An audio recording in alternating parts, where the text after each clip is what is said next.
So hanapin niya yung heartbeat na yan. So puntahan nila kung saan yung heartbeat. Baka heartbeat ng palaka yung doon sa lalim ng lupa. So tanungin natin kung kasama ba yan sa warrant o para sa dala-dala nila. Kasi very questionable na action yan kung they will stay here for 30 days unwelcome. Yan na nga ba sinasabi natin? Ganyan ho kawalang hiyayang si Torre, 30 days. Anong gagawin dyan? Magpipiknik dahil napakaganda ng mga view. Magka-camping kayo dyan. Mga walang nga talaga itong mga pulis na to. 30 days daw sila mag-i-stay dyan sa KO.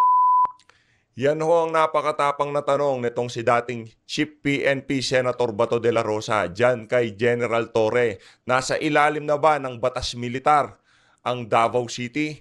At ito pa ho ang hindi pa nasasagot ng PNP ngayong mga panahon na to. Bakit merong pulis na merong patch ng bandila ng Amerika at dito sa larawang ito mga kababayan, itong patch na nakikita nyo na to, the Special Force patch ho yan. At yan ho US Special Force. Anong ginagawa ng US Army Special Force dyan sa raid na ginawa nila na yan? Diyan sa KOJC compound.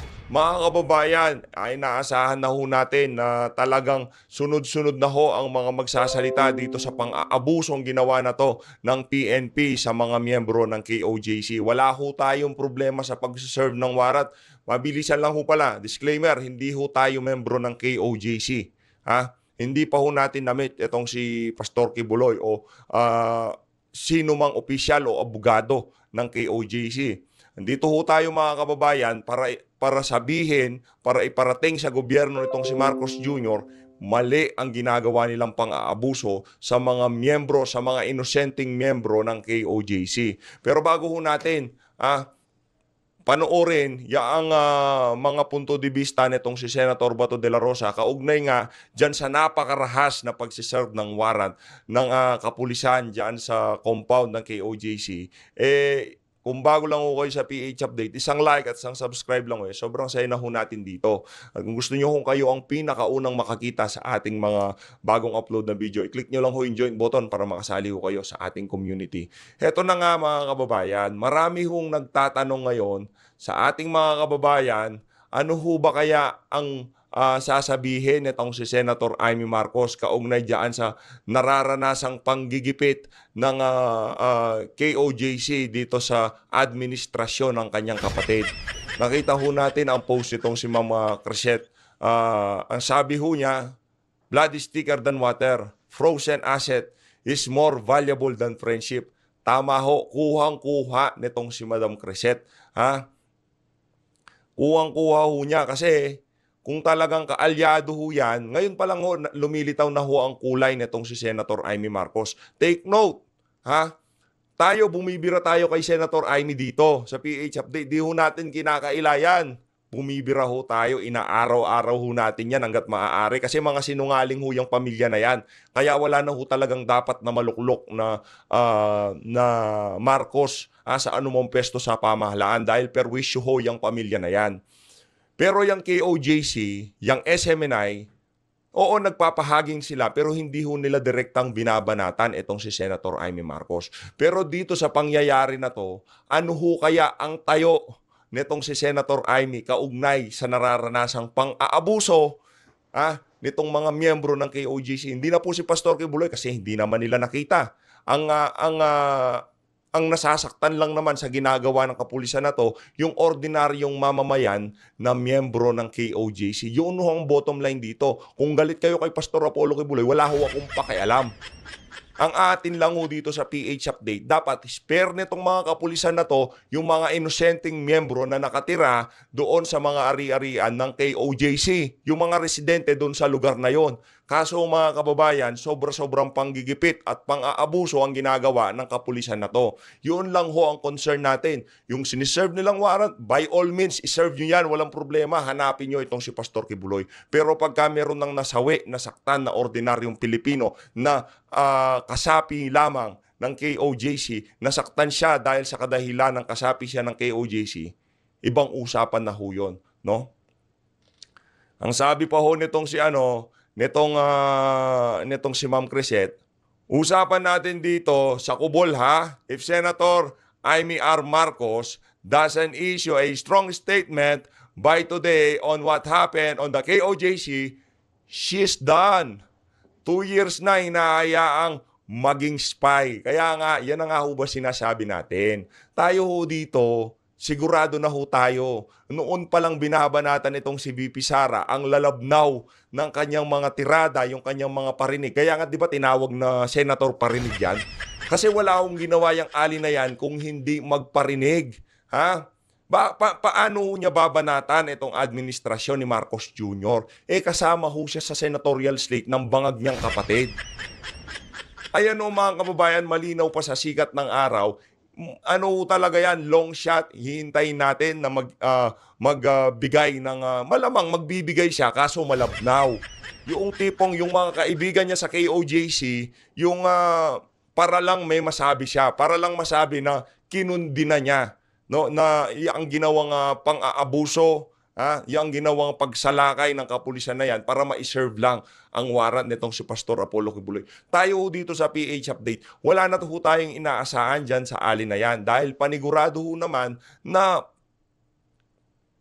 magiging malabnaw at matabang yang ang mga banat niya sa mga kaganapan na to. Nakakalungkot lang hong isipin, self-proclaim na kaibigan siya ng mga Duterte, kitang-kita naman ho, talagang etong lahat ng pinagagawa ng administrasyon na to sa pag-atake, sa mga ari-arian ng KOJC, sa pag-serve ng warrant na yan, sa napakarahas na kaparaanan, sa Duterte ho talaga ang tumbok lahat ng ginagawa ni Tory na yan. Sa Duterte talaga ang pinupuntirya ng pinaggagawa nila na yan sa KOJC. Dinadismantle ho muna nila yung isa sa pinakamalaking asset. Pwede nating sabing asset ng mga Duterte na kung saan na ipapahayag nila ang kanilang saloobin. Nagko-cover sa mga tunay na nangyayari sa ating pamahalaan. Tunay na nangyayari sa ating bayan. Walang iba ho yan kundi yung KOJC. Pag nasira na KOJC, yung pinaka-fanbase ng mga Duterte, yun ang isusunod nila. Kasi hanggat hindi ho nasira yan, hindi ho titigil itong administrasyon na to. Pero sa tingin, kung yung approach ho nila na yan, akala nila gagana yan, malabo ho yan. Yung mga Duterte supporters, kahit na mawala yung SMNI, actually, ngayon ho talagang, kumbaga, parang idinadaos na lang ho yung mga programa dyan sa SMNI. Pero masaya pa rin ho tayo dahil naririnig ng ating mga kababayan yung mga tunay na kaganapan ngayon sa ating bansa. Para sa buong detalye mga kababayan, pakinggan ho natin ang interview. Yang interview, ito pa ho ang isang nakakabahala dito. Yung mga membro na nakatira doon sa ari-arian ng KOJC, bawal pumasok doon sa compound. Pero itong mga naka-face mask, hindi naka-uniforme, mukha hong mga asset ng pulis Mukha hong merong laman yung bulsa nila Diba? Mukha hong meron silang itinatago. Ngayon, yung mga miyembro, mga nakatira sa compound, ayaw papasukin. Pero itong mga mukhang goons na to, pinapapasok sa loob. Para saan? Para saan? Para tamnan ng kung ano-ano yung KOJC compound. Ganun ho ba yun? Basang-basa na ho kayo ng sambayan ng Pilipino. Kayo dyan sa PNP. Hindi habang buhay nasa pwesto kayo. Darating yung panahon na bababa kayo. At pag dumating yung panahon na yon, pasensyahan na lang ho tayo sa mga asuntong kakaharapin nyo. Kumusta naman ho ang mga karera nyo sa pagiging pulis kung sakaling matapos ang karera nyo, patong-patong ang mga kaso nyo? Diba? Lalo na yung mga magre-retiro dyan. Sabi naman nitong si Senator Bato, yung iba dyan talagang napag-utusan lang. No? Kaso illegal, illegal order, ika nga, diba? Mali na Kung ako dito sa mga pulis na to, sila na mismo, palagan na ho nila dahil mali na ho talaga ang ginagawa nila. No? Ito, pakinggan natin itong si Senator Bato de la Rosa. Diyan sa naging interview niya, diyan sa SMNI. Ito mga kababayan, grabe. Sobrang naaawa ho tayo doon sa mga miyembro. No? Kasi si Pastor, di naman ho natin alam kung nasaan siya. Di ho natin alam kung nasaan ito si Pastor Kibuloy. Wala hong may alam. Ngayon, yung mga nasasaktan, ang dating parang ginawang hostage nitong si Torre, yung mga membro, di ba? Pag di ka lumabas, lalo namin silang pahihirapan. Ganon ho ang dating kahit paano pa paikot-ikutin yan, ganun ho ang dating sa ating mga kababayan. Ito si Senator, dating Chief PNP, Senator Bato de la Rosa. Ito, May mga missionary workers po nasa labas ng compound. At ang sabi at ang utos ni General Torre, bawal daw pumasok, ayaw daw papasukin yung mga missionary workers na dyan po nakatira sa compound na yan. Aba, iba na yata yung administrator ngayon, Senator, at si Torre na nag-uutos. naku, Tayo ngayon? Marcelo na ba tayo? no. Ganun na lang sila kung bigay ng order. Hindi po makatarungan yan. Hindi po makatarungan. Very clear. Very clear. Ang purpose nila is mag-serve ng warrant. Yes, sir. So ngayon, na-serve nila ang warrant. Wala. Nahuli ba na si Pastor Kibuloy? Simula- Pasensya kayo, hindi ako nakapagbunito dito. Andito ako sa Cotabato. Opo. Senator, para sa kaalaman ninyo at sa lahat ng ating mga kababayan, simula po kaninang madaling araw, mga alas 4, alas 3 po, hanggang ngayon ay hindi pa rin po nila nakikita at nakikita natin sa mga videos, nakatambay, nakaupo lang yung mga pulis doon, ang iba nagsi-cellphone, pagod na pagod, Senator, yung mga kapulisan po ninyo. Alam mo, yung mga pulis, they are just following orders. Correct. Dapat talaga yung mananagot dyan, yung commander nila, kung sino nag-utos sa kanila. Yung mga pulis na yan, sumusunod lang yan sa order. Sumusunod lang yan sa utos ng kanilang commander. At kung yung sabi mo nga, hindi na makapasok yung gustong pumasok, hindi na makalabas yung gustong lumabas, abay, Marcelo na yan. Naku. Hindi na yan tama. Hindi na yan tama. Ang trabaho lang dyan is mag-serve ng warrant. Ngayon, na-serve nila ang warrant, wala doon yung siniserve nila. So, i-return nila yung warrant sa korte o ano pang next na procedure na dapat nilang gawin. Napakalinaw ho niyan.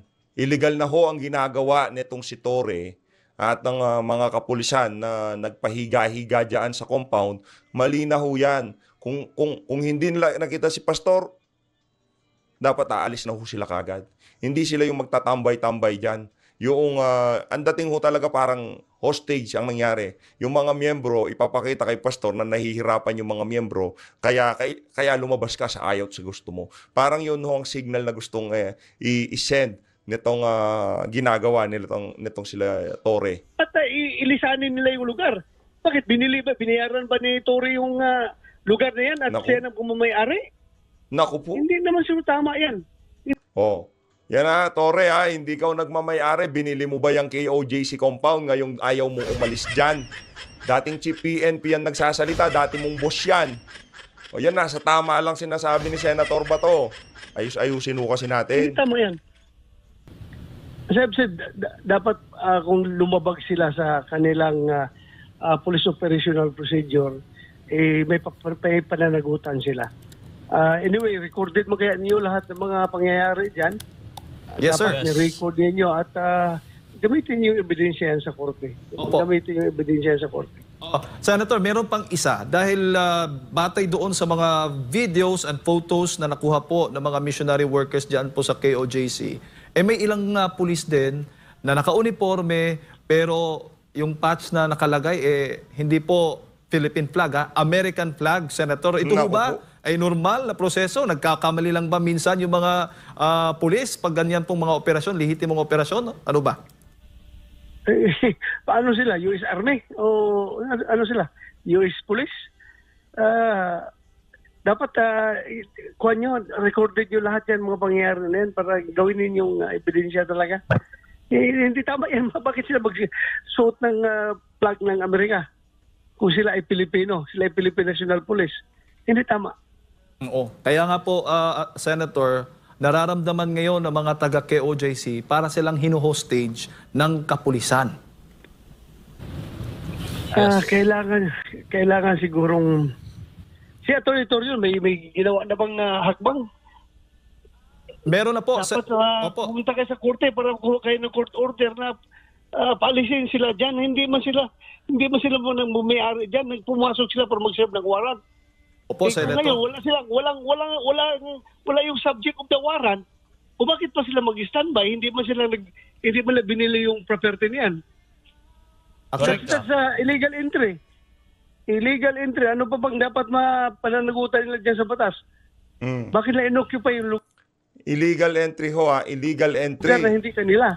Yes to. That's private property yan. Sila lang ang pwede magpapasok. Ngayon po ang nakakabahala. Nagpapapasok po sila ng mga sibilyan na hindi po miyembro ng kingdom. Mga tagalabas, mga naka-mask, mga sibilyan na hindi po taga-kingdom. Ano po ba ang plano nila dito? Senator, just a short facts po sa kasalukuyang kaganapan sa kingdom po. Yan, klarong sobrang abuso na yan. Sobrang abuso na yung ginagawa nila na gano'n na hindi kayo makapasok sa inyong property at hindi kayo makalabas sa inyong property. Ano yan? Hostage taking? Hostage taking na nangyayari dyan. Maling-mali po yan. Maling-mali talaga yan.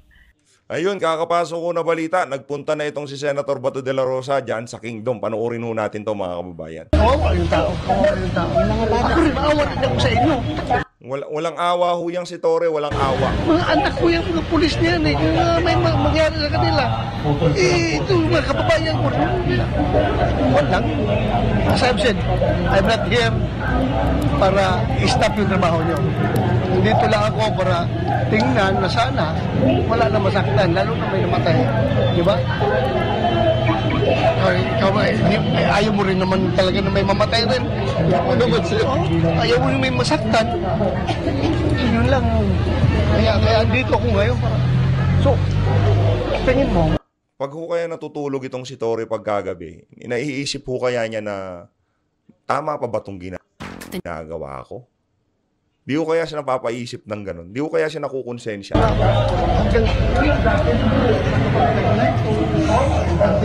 Sir, gagamitin po namin, sir. May 3 areas, sir. Kaya kami napapabagal, sir, eh.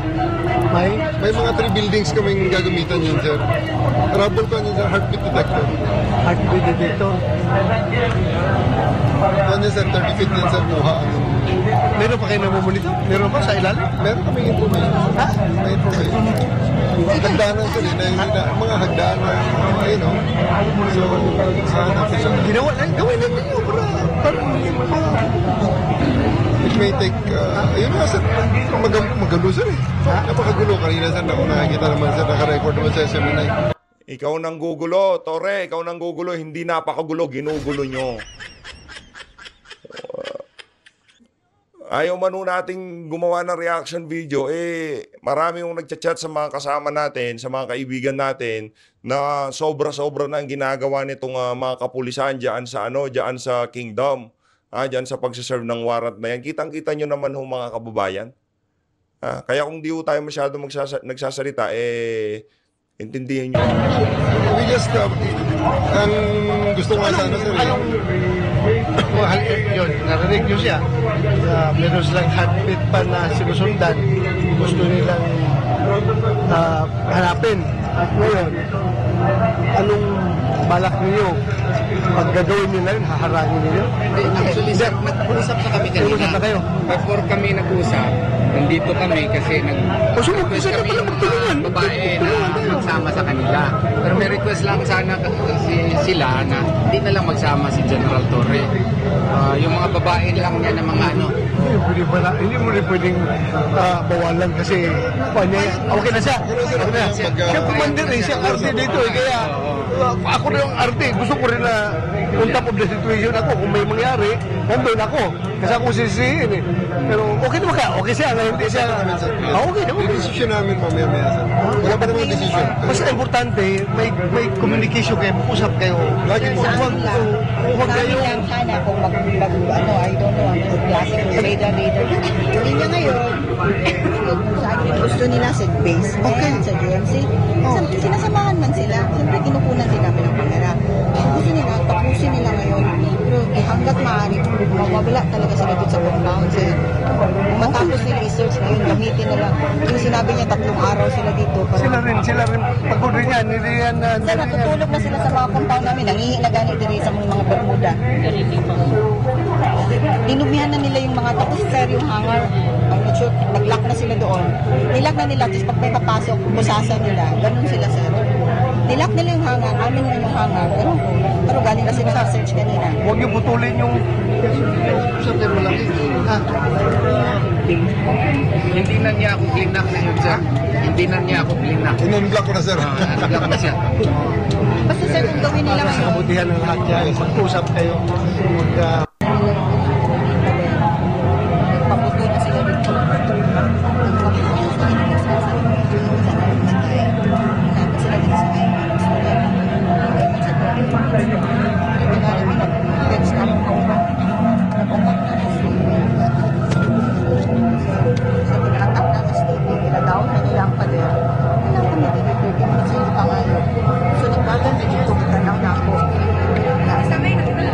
Nadungog na nga ako ang buto.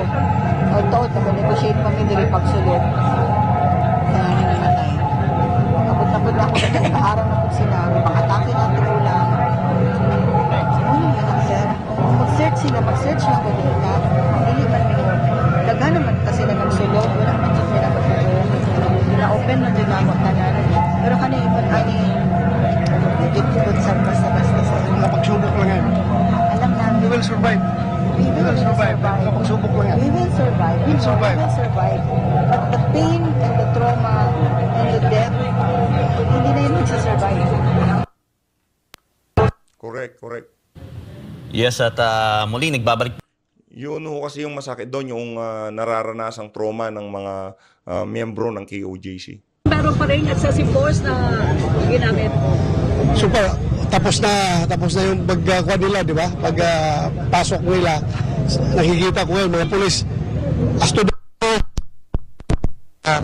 I cannot, kahit na sobra-sobra, I cannot say na excessive. Ang importante dyan, kung anong ginagawa kahit na 10 taon, puro pang-abuso ginagawa, that's excessive.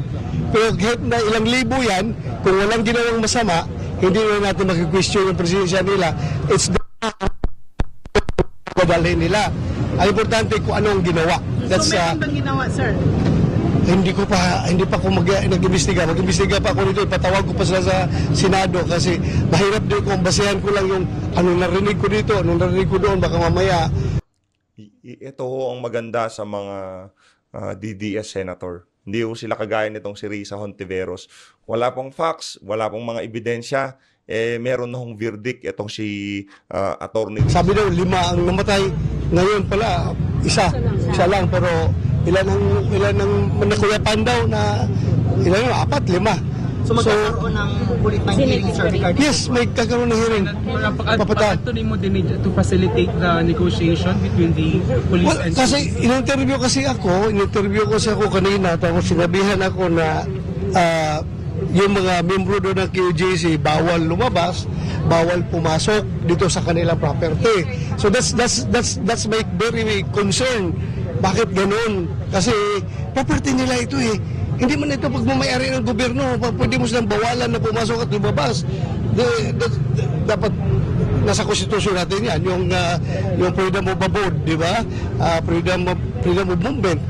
Kailangan makamove ka. Hindi dapat i-restrict. May violation. Ha? May violation. Konstitusyon, kaklaro sa konstitusyon. Hindi mo pagbawalan yung tao sa kanyang movement. Lalo-lalo na kung kanyang property yan. Di ba? So what did you talk about, sir, inside?